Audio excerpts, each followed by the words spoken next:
They arrive before breakfast, which I suppose makes sense. Bullies like a head start. They like to catch you while your guard's still half asleep. And the first thing I heard was the click of designer heels on my dock. A sound so out of place it might as well have been a mockingbird in a tuxedo. And when I turned there, she was Victoria Sterling, looking like she was carved from a credit card. Cashmere perfectly practiced disdain. Two clipboard soldiers flanking her like an awkward little parade. And she told me with the kind of calm that tastes like a verdict that I had 48 hours to drag my wife's boat out of the water or start paying $500 a day until it vanished, or else. If you've ever had someone come at you with rules and rubber stamps instead of a gun, you know the way the world narrows, how the blood in your face goes. Cold and your hands remember 1,000 courtroom arguments, like an old war song. Only this wasn't a courtroom yet. It was my dock. Eleanor's boat, rocking in the black water. And the thing they wanted to take wasn't timber and fiberglass, it was the last piece of her that didn't smell like the hospital. My name is Arthur Pendleton. I'm 68, and for 40 years I argued against corporations that thought land was just a grid on a spreadsheet. I spent my life in county courtrooms smelling like coffee and marginal victory. So when this little HOA drama rolled up the driveway like some polite entitled tidal wave, I didn't faint. I took inventory, and I listened. Because cruel people can be sloppy, especially when they think their money buys courage. Eleanor and I bought this place back in '85 for what felt like pocket change, when the lake belonged to fishermen and people who could fix a motor with a pair of pliers and some stubbornness before the McMansions and the slogan-tattooed developers showed up, before people thought property lines were suggestions. And Eleanor, God rest her, she spent 3 brutal years sanding and sealing that boat while she was fighting leukemia veins like fragile ropes and determination like a furnace.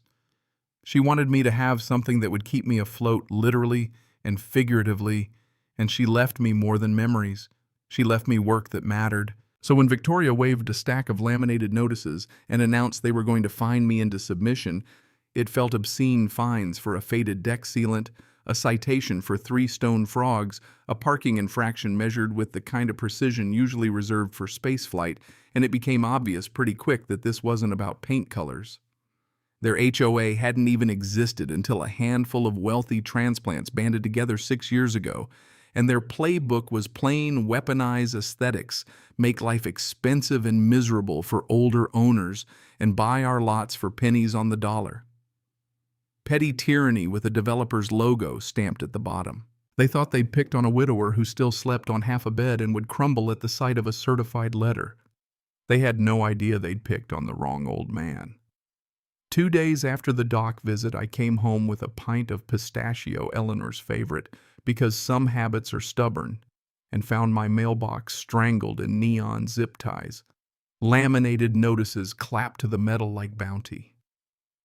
My hands were shaking so bad I could barely get the ties off, and the list of violations looked like someone's fever dream: $4,000 due in 10 days, signed by Victoria's nephew, 19 years old, and apparently promoted to compliance officer by nepotism and an iPhone camera. Most people would panic. Most people would fold and sell. I, however, had a different set of reflexes. I went to the Walworth County Courthouse and dug through the archives like a man looking for an old map to buried treasure. Mildred, who had been there since Carter was president, squinted over faded plats and tapped a brittle addendum with the kind of tenderness only clerks have for paper, and she said something that made the world tilt back into place. Eleanor had purchased riparian rights years ago, the legal kind, certified and untouchable rights that covered a chunk of the lake they'd been trying to monetize. I drove to Geneva State Bank and blew the dust off a safety deposit box I hadn't opened since the funeral, and there in Eleanor's handwriting was an envelope that said, "If the wolves ever come for our home, show them who owns the water." Inside, ironclad deeds and a little tear-stained note that read like a love letter and a grenade at the same time. I sat in my truck and cried until my chest cramped, not just for grief, but for the awful, wonderful realization that the woman who'd seemed so quiet had been building a legal fortress brick by brick while cancer tried to take her away. You don't walk into a fight like that blind. You make a plan. I called Diane, my old partner who now ran a litigation shop that made men with suits think twice. And she laughed the kind of laugh that means teeth are going to be shown. If I owned the water, the HOA had no authority to make demands about anything that touched it. And worse, as our research unfurled, the HOA had been charging its members for fishing tournaments on a cove that by every line on the map belonged to me. Fraud profiteering the whole rusty lot. Then Harold showed up at my door with a binder heavy enough to be a weapon. A quiet Vietnam vet who lived 3 doors down and smelled faintly of old civvies, and a dignity that doesn't get advertised. He dumped his documents on my kitchen table, and it became a pattern. Every targeted house had an original owner over 65. Every house was prime waterfront, and on the other side of those fines were developers with zoning applications and sleeves full of cash.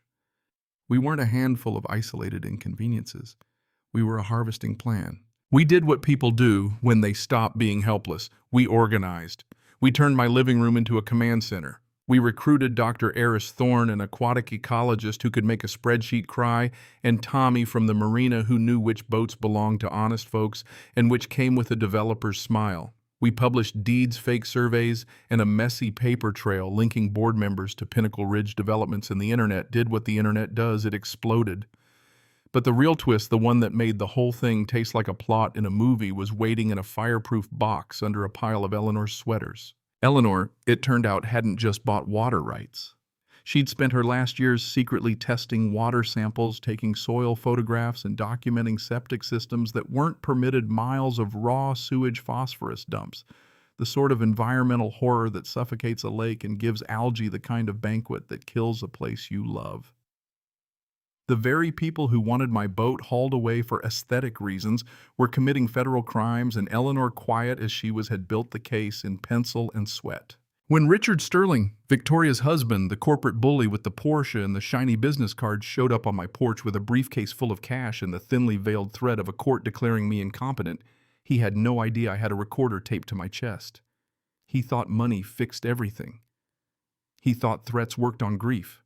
He was wrong. His voice trembling as he tried to be charming and menacing at once is the kind of evidence that looks pretty on a warrant. There are moments when the universe seems to rearrange itself for dramatic effect, and mine came at 4 a.m. when a night vision camera caught Victoria's nephew dumping motor oil next to my boat, a neon sheen on the water like a bad dream. By breakfast, an anonymous tip had the county inspector pounding on my door, ready to seize my property for a hazard. I invited him in, poured coffee, and showed him the footage of their family committing ecological sabotage. The look on his face, the kind of humiliation that tastes like justice, was something else entirely. They panicked because privileged cruelty collapses into sloppy desperation when the heat turns up. The HOA called an emergency meeting at the community center, printed flyers, invited the press. They wanted a public execution. A spectacle where the old man would be stripped of his dock as some civic cleansing. I sat in the back, flanked by Diane and Harold and a dozen neighbors who had decided they'd rather fight than sell, and when Victoria finished her little monologue about protecting the lake, I walked up to the mic, slow enough for everyone to hear the linoleum creak, pulled out the manila folder Eleanor had left me, and I put the deed on the projector like a sermon. "I don't just own my house, Victoria," I said with all the calm of a man who knew his facts.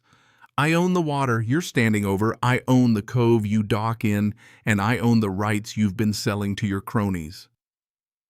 I played the recording of Richard trying to bribe me, and I flashed Eleanor's lab notebooks and photos across the screen until the room that had been thirsting for a public execution tasted like a courtroom. And then the back doors opened, and truth served a cold slice of civic theater. Federal marshals and EPA agents walked down the aisle with arrest warrants for Victoria, Richard, and several others, and the gavel in the podium felt like a toy under their hands. It was quiet at first, the sort of silence that happens when oxygen gets taken out of a room, and then people began to talk, and the developer executives bolted like rats, and the stunned look on Victoria's face, the calculation sliding into panic, was as satisfying as a long-awaited sunset. 6 months later, the lake is healing. The boat shines in the sunrise again, and the fines and bankruptcies funded a conservation trust in Eleanor's name. I teach teenagers how to patch fiberglass on weekends, and Harold sometimes brings coffee, and our neighborhood sleeps easier. But what I learned, The thing that sticks in my teeth like something sweet and a little bitter is this power often dresses itself up as propriety, but it is still power. And it can be fought by patience, paperwork, and people who refuse to be scared into selling what their grandparents sweated for. That lesson isn't a bumper sticker, it's a small, sharp realization you feel in your chest when you pull a document that says to the world, "This is mine."